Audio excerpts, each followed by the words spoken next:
Hey YouTube.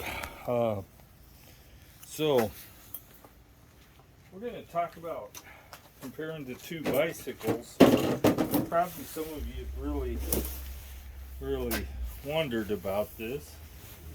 Um, uh, where do I start? Okay, I've been on the XP for a while.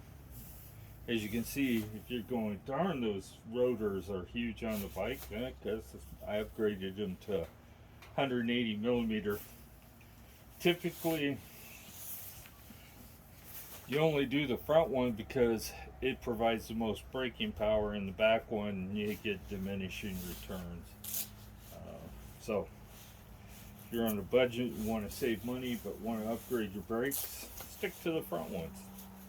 You have a shorter cable, less cable stretch when you pull the brake, and you're going to get a better return for your money than doing both of them. But you buy them in a set. So I just decided to do, well, you can buy them as a single, but I got the best price on a set. So that's why uh, the they're upgraded. I would say that the XP will stop faster than the driving through the neighborhood going 100 miles an hour. So the bike is still on. We just got back from a ride. Um, let's talk about PAS and power levels. We'll compare them. Now that I have 400 miles on this and 2,500 miles on that, I can give you a real good idea. So we're talking mid-drive versus hub drive. So on eco mode, it pretty much rides like a normal bike. 40% assistance, so basically it covers the extra weight and the resistance in the pedals from the motor. It would be comparable to PAS 2 on the electric. So, eco mode. You 11, 12, 13 miles an hour. Same thing with PAS 2 on the electric. If you're going faster than that, you're probably putting more effort in it than I am. I'm going to say this is going to climb hills better. That slows down quite a bit if you're going up a hill on PAS2. And this one is less resistance. You're getting about 25 pounds of 25 newton meters of torque, which is roughly probably about 12, 13 pounds of, well, a little more than that. No, probably 12, 13 pounds of inch pounds of, or foot pounds of torque. So it's helping quite a bit. It almost adds a whole human power to the drivetrain. So, and it's 40% is based on how much effort you're putting into the pedaling. On that, it's speed dependent. It's only going to provide so much wattage. This motor's 250 watts no matter what. The only thing that increases as you go up the different levels of assistance is the torque. Otherwise, 250 watts is it. Probably you're looking at PAS2, you're probably running 350, 400 watts on the hub motor, so you're drawing to go the same speed in echo on this, you're drawing almost twice as much power. So that's why the battery on a mid-drive in this case will last longer, because it's drawing less watts out of the battery to provide the same speed. I didn't talk about the battery, the brakes, but they're about equal. I would say these hydraulic brakes are about equal to the lever feel is quite a bit different, so you can't compare lever feel. There's not much. Uh, I need to adjust them, but I just haven't messed with them. I want a little more lever compression. But you don't, these are one finger brakes. Uh, Typically, you can fit two fingers, but they're designed to stop the bike with one finger. Those are uh, four finger brakes, and they're designed to use four fingers to stop the brake. A good habit to get into is always keep one finger on the brake. Doesn't matter what kind of bike you're riding, you should always be able to pull the brake without having to move your hand. It's a good riding habit. Um, so, apples to apples, PAS2 is the equivalent of Echo. Range in Echo on this bike with me on it says 51 miles. Range in PS2, 22, 23 is what I usually get. I, I never killed the battery on that bike, and there's a good reason. Longevity wise, if you run the battery completely dead, sooner or later you're going to start killing the life of the battery. So I kind of limit myself to the battery's going to shut off at 40 volts, and I limit myself to I've gone down as low as 44 volts. That's pretty much as low as I've gone. Now I probably could eke out another mile or two of range out of this, uh, but to kill the battery is not good for the bike. So that's why I've never done a real range test for you guys, because it just doesn't make sense. I'm not going to kill the battery just to tell you that theoretically you can go this far on this kind of terrain in this kind of situation with this kind of effort. It is like a waste of time. You're going to figure it out for yourself eventually, but a good general rule of thumb is if you're 300 pounds, you're going to get 22 miles. Unless you're running in PS3, 4, or 5, then it's the range. PS3, 18 miles, PS4, probably 15, and PS5 uh, is however fast you're going. You could just plan on PS5, the motor drawing the maximum wattage out of the battery, so about a half an hour is all you're going to get. So if you're going 20, averaging 22, 23 miles an hour, 11 miles. So this bike in the equivalent of PAS5 on this bike would be turbo, which the bike is limited to 20 miles an hour, and there's no way to cheat the system. If you're looking at a Bosch system, yeah, you can buy some add-on crap that you can put inside the motor case, but if you go to a dealer and he sees the case has been broken open, you're probably not going to have a warranty, and the motor has a 2-year warranty. Batteries longer, motors 2 years. Uh, so keep that in mind. It's 20 miles an hour. That's it. If you buy this Bosch CX line speed, you can get 28 miles an hour. But this bike is the active line, the lowest line in the Bosch line, so that's it. So turbo, technically in sport mode, which is the third setting, I'm going to go as fast as the bike can go anyway, and it's almost as much as torque as the motor will produce. In turbo, it's another 5 pounds of torque, so you're getting the equivalent of 250% of what you put into the motor. So, on PS5,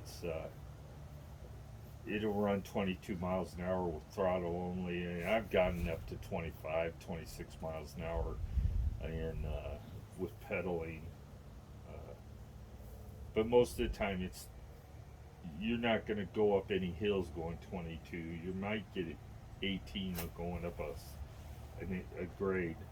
This bike, you got to pedal all the time. You won't run out of gear on this bike. You will run out of power to the motor before you run out of gear. I've rarely put it in ninth gear. Karen rides around in ninth, but eighth gear you can go 20 miles an hour all day in eighth gear. Maybe even in seventh if you want to spin the pedals fast enough. Bike does not have a throttle, so the electric has a throttle, so you always have the option of saying, to heck with it, I don't want to pedal. I'll throttle, put it on cruise control, and head home. This does not have cruise control. It doesn't have walk mode. Electric has walk mode. It can be enabled by the dealer, but it isn't on this bike. And I wouldn't use, quite frankly, I wouldn't use it anyway. The lights are on all the time on here, and you can ask the dealer to enable them to turn off, but maybe if I ever take it back for warranty work, I'll ask him to be able to turn the lights off. So the electric can turn the lights on and off. You don't have to have them on. The display is lit. It's bigger in this one. This display's tinier. You get more information on this one. All you got is a trip meter on here, an odometer, a speed, a mode, and a range estimate. Those are your settings on there. No fancy, nothing else. No clock, nothing else. That one, of course, if you have an electric, you know exactly how many settings there's on it. There's crap loads. All the permanent settings are not accessible by the operator. You have to have a laptop and a dongle. I think it has a USB plug on the side here. Oh, yeah, it's got a USB-A plug on the side of this for programming. So, and I don't think it would charge a phone, so if you're thinking about that. Lights on this bike are either 6 or 12 volt. I don't remember. I've seen them somewhere. I think they're 6 volt. The electric, if you're wondering about the lights on it, they're 5 volts. They're part of the voltage for the display.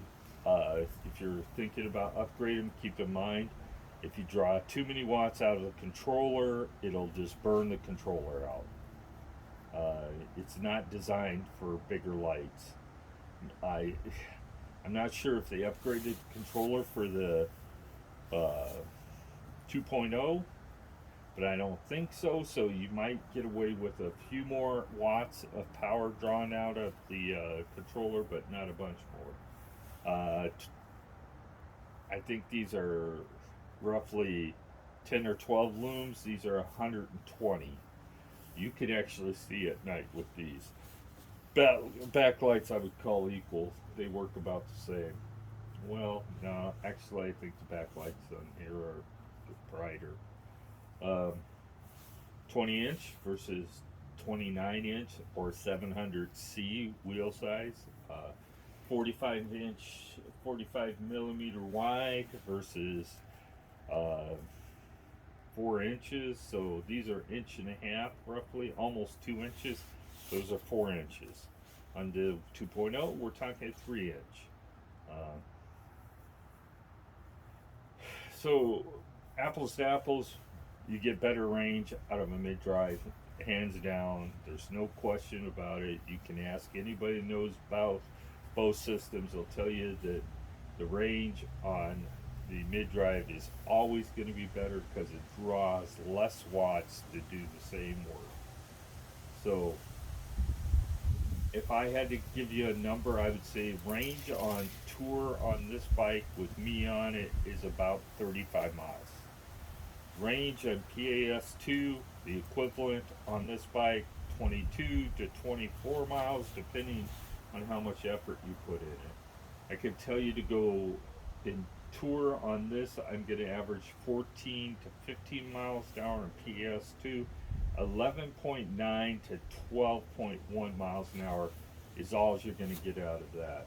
And I can go faster in tour too. If I want to put a little more effort, I can go it's 16, 17 miles an hour and not be killing myself.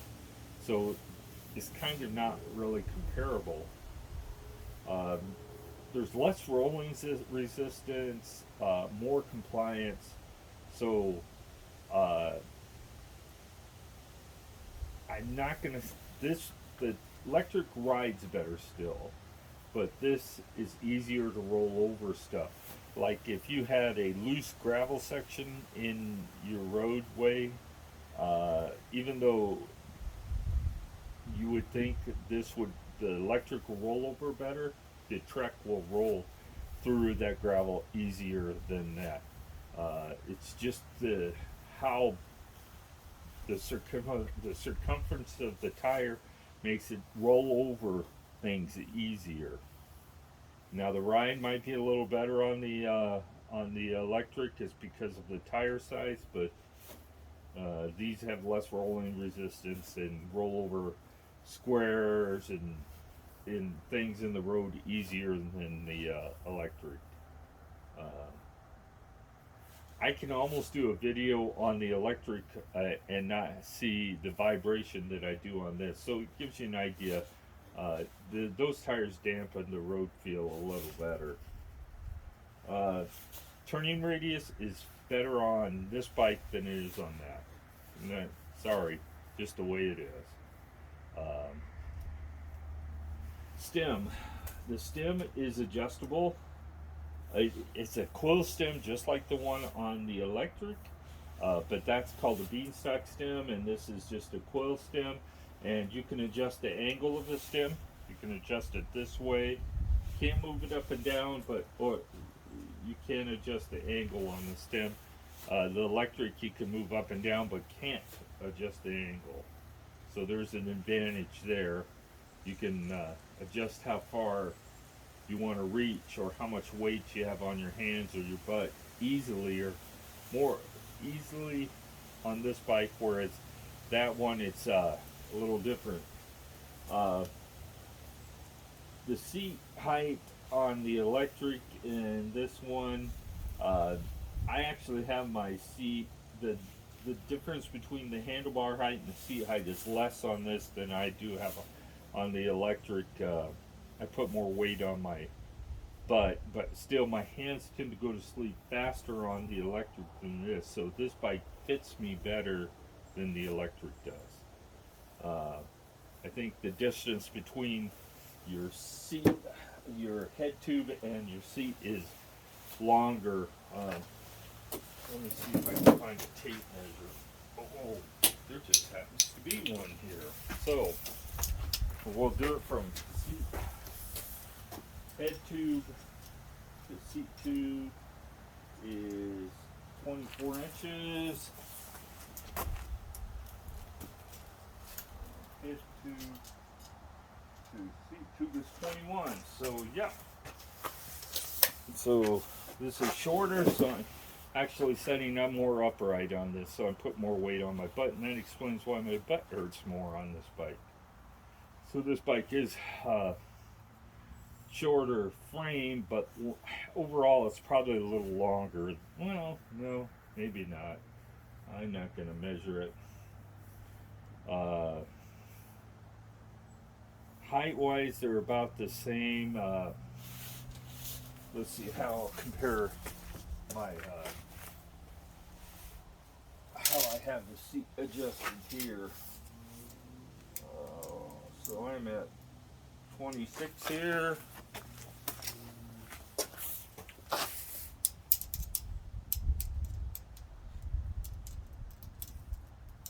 And 26 there. So even without measuring them, generally how I measure my seat is I stand here and I feel where the seat's going to hit me on my hip. And I probably should have it turned up a little bit.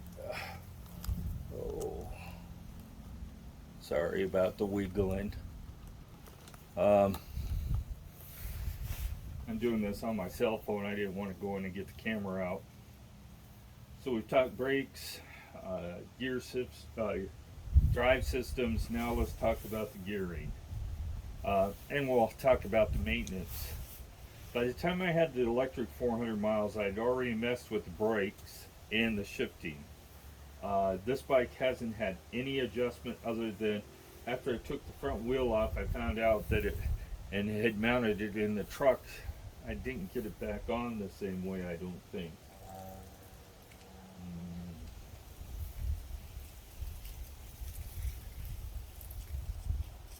Somebody walking by. So,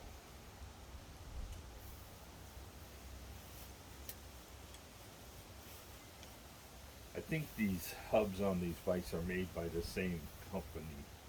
And they kind of look the same, so.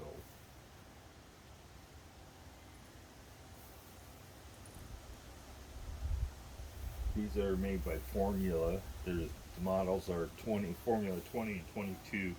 They're both regular bearing wheels. They don't have cartridge bearings in them. The electric has a bearing wheel on the front and a cartridge bearing system in the hub motor. Um, so there's an advantage there, less maintenance. There's no sealed head system on both bikes, so there's no maintenance there. I have a suspension seat post on here, and I'm still on the fence about that. I don't like the fact that it's ever changing my pedal stroke length. So when it's fully extended and in the up position, it's set the same as the electric, but when I get on it, it sags. So it makes it hard to set your seat height correctly. Um, I've only had to do something to Karen's bike. She had a screw fall out of the chain guard, so I had to put a screw in that. We ride on pretty rough roads, so it rattled loose. So I put a screw in there. I'm missing a screw on my uh, water bottle holder because it's in Karen's chain guard. Uh, I should get a couple extra ones and put them in the front forks and that because they're all about the same. Yeah, I have a bottle holder on this bike, but I'm still using the Trek one on the. Boy, let me turn you guys a little bit farther. Still using the Trek one, even though I could put a water bottle. Put a water bottle there, you have less room to get your foot in and out, and I have problems turning my foot as it is. Um, so we are running a rapid fire system on here, a Shimano rapid fire. It's an Alivio system. The whole shifter system is Alivio on this bike. With the Shimano hydraulic brakes, the MT200s, they're the bottom. I don't. If they ain't the bottom of the line, they're pretty close. Alivio's 2 or 3 steps, well, probably 3 or 4 steps up from the bottom. It's a 9-speed system, so the next step up would be a Diore 10-speed. I think they call it SLX now. It used to be called Diore, and so that's a 10-speed, and then you go XT's 11-speed, and you go on up. We're still rocking a 7-speed on the electric, so we have 2 extra gears here, a larger top gear and a lower. We're going 11 to 36 and 14 to 28 over there. So I have a couple gears that more gears that are usable on this bike than that. So I use 5th, 6th, 7th, and 8th. So I use 4 gears on this bike, and I only use 2 or 3 on this one. So more usable gears. Whether or not it shifts better, yeah, I would say it shifts better. It's easier to shift. You can shift up. You can shift up 3 gears and click 1 gear at a time down. So it the more you spend on Shimano product, the cheaper it gets. I mean, what less weight you get. So weight wise, the gearing system probably weighs a little less than that tourney system. There's more steel in that one, and more aluminum in this one. So uh, weight wise, there's no comparison there. The more you spend on a bike, the less maintenance you're going to do and the less weight you get. Uh, 51 pounds versus 64 pounds. And even if I take the fenders and everything off that bike that I don't need on it to ride, I'm still going to be in the 60-pound range. If I take everything off this bike that I don't need to ride, the fender, the racks, the kickstand, and all that stuff, I'm going to be down in the 45-pound range. So I'm still going to be 14, 15 pounds lighter than the electric. And how does that up? It adds up to that if the battery's dead on this bike, I can still pedal it. Karen today took off without the bike on, and she didn't notice it for a while. And then she goes, "Hey, my bike ain't on." So you can pedal this, and it feels pretty much normal. There is a little more resistance in the pedal than what would be normal, but it's pretty much a normal experience. So if you were out and about and you didn't want to take the battery, you just want to ride it as a normal bike, you can get this. There's 6.4 pounds in the battery. So if you take the battery off and leave it in the car, you're pretty much rocking a normal uh, hybrid bike as far as weight. So you'd be down in the 45-pound range, and not too not unreasonably hard to pedal. So yeah, I don't know if I'd want to pedal that bike very far without battery power. So advantage goes to Trek there. It's a little more natural riding without the battery on. Those big 4-inch tires are a lot of resistance to drag around. So for our situations, the electric rides a little smoother on the gravel, but it doesn't compare to the electric on pavement. The electric is much smoother on gravel, and the Trek is much smoother on pavement. The tire advantage disappears when you're riding on pavement. As far as smoothness, uh, the electric definitely is at a disadvantage on pavement when it comes to range and resistance. This bike is going to have better range on pavement no matter what, but it's going to have better range just because it's running smaller tires. So as far as long term, the electric bike has held up well. I have to do something about the pivot because part of the reason I don't like riding the bike in the fall is because crap gets inside the pivot and it makes it creak and crack. And if you guys haven't experienced it yet, you will eventually. Yeah, so I'm thinking I'm going to buy a piece of neoprene, like for a diving suit, and sew something together and wrap it around there leave it on there permanently, because you can move it out of the way if you want to fold up the bike. So I'll sew it, or either put snaps on it so it can be removed. And I'm going to cover up that pivot so that it's not getting dirt in it from the bottom, and that's where it's coming into the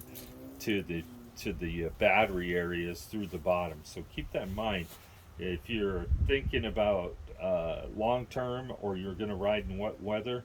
Go to a dive shop.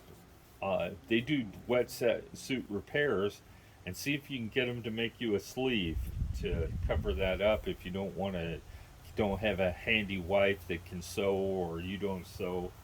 I sew, sorry, I do leather working, so I have a sewing machine too, so I can sew it up if I want to.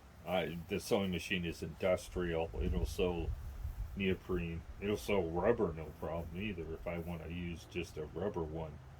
Uh, but that's my plan, to cover that up. And of course, I'll be covering up the keyhole at the same time, so I have to account for that. So I'm probably just going to cut a hole in it so the key goes through the neoprene rather than trying to cover up the whole key.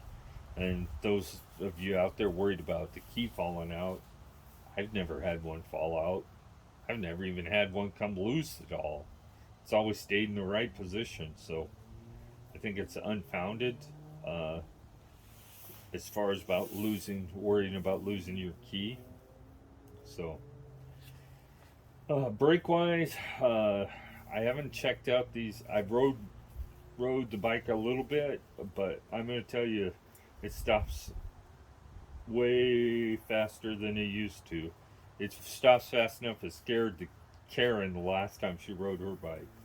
So we've both bikes been upgraded. Handlebars upgrade are coming in the future, and I am going to change and put on that specialized seat that I have on the electric. I'm gonna buy one. I'm not gonna take it off the electric, and that'll go in the extra pile for Karen if she ever needs another seat because she likes it. So that seat is called. It's made by Specialized Bike and it's Comfort 150 or 180. I'm not sure. I think it's the 180, and that's what I'm going to put on this. I do like that seat better than this one. So maintenance goes to Trek. The advantages I haven't. You spend more money. The brakes aren't warped. They don't get warped. There's not much you can do to them anyway. You can replace the pads, and you can adjust them if you need to.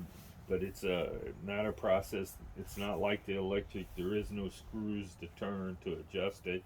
You can adjust how the caliper sits in the mount, and that's about it. To get the pads to have more distance from the rotor, you take the wheel off and you put a something in there and you pry them apart. If you need them closer, you take the wheel off and you squeeze the lever a little bit, and wherever you squeeze that lever to is where the pad's going to stay put. There is a return spring, just like the. To give you an idea, the brakes on that bike will fit on this bike. So, if you're wondering, they're the same brake pad. So, yabbered on long enough. We've got babysitting coming up, I think, or maybe we don't, because the stepdaughter's dog should already be here. She's got a puppy. We've been watching it because we don't want her to leave it alone for 8 hours a day while she's and her wife is at work. So we watch the puppy, and I bring it out here and I teach it how to be a dog instead of being in a cage, and the puppy will be better for it. I love dogs. Don't get me wrong. Don't ever. We have had a dog in this house ever since I've lived here, and that's 20 years. And I had dogs before that. At one time we had 3 dogs, and we had a Malamute and 2 cockers. Now we have just Valentine left. She's our little cocker spaniel. Call her teeny tiny most of the time because she is a small cocker spaniel. She would not. She's AKC registered, but AKC would probably disqualify her from competing because she's too small. She's non-standard. So,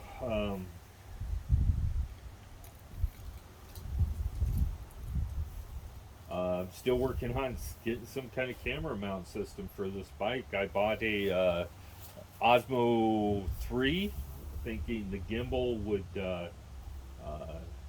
keep the camera from vibrating, and all it does is if you hit a hard bump, it shuts off the gimbal because it can't compensate for it. So I'm still looking at some kind of mounting system, a different mount for the bike, because the one I'm using does not work well for anything.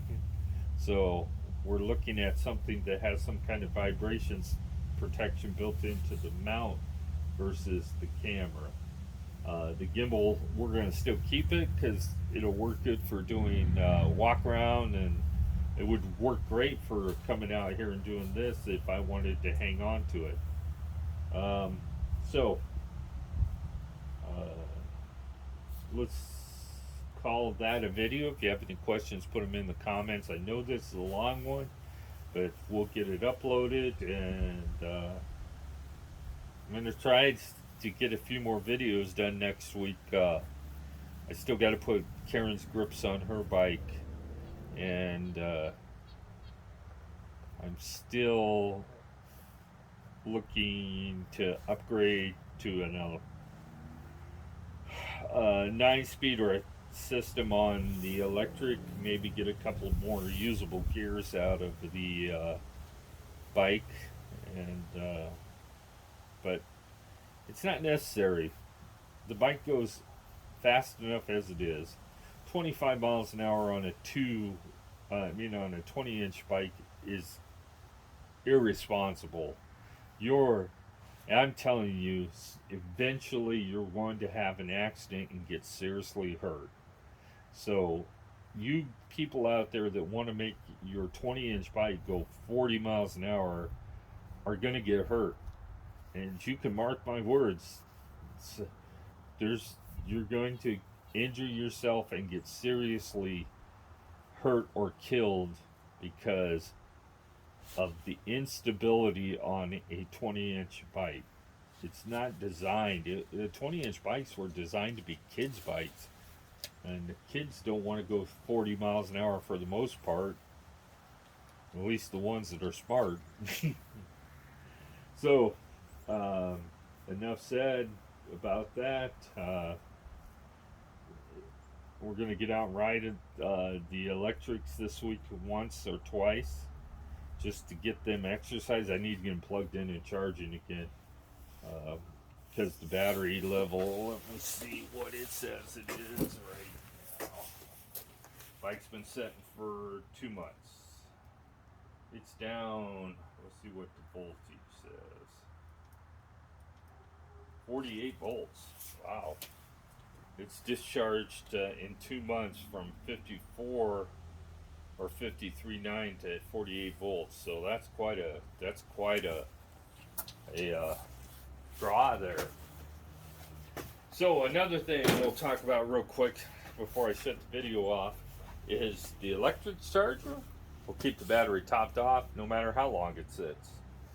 The Bosch, once it hits the voltage, it stops. It will not turn back on. You have to unplug it and plug it back in to get it to charge the bike again. Imagine they do that for safety reasons. So keep that in mind if you're looking at the electric versus the Trek. The battery system on the electric, if you leave it plugged in over the winter, which is not good, you should store it. It's right now is the perfect storage voltage for the electric, if you're wondering. It's 48 volts, but not, if I leave it in the garage, the battery will continue to discharge until it gets to the point that it will no longer work. So we can't really do that. So I'm going to have to see if I have any screws that'll fit that, get that hole covered up. I think a disc caliper screw will fit it. I should have a whole set of those somewhere. Maybe not. So we're going to call that a video. Hope you guys enjoyed. Have any questions, put them in the comments and I'll get your questions answered. If you have a suggestion for a video, or you guys want to know, want me to do a video on a specific topic, put them in the comments. So have a great day. Get out and enjoy your bike.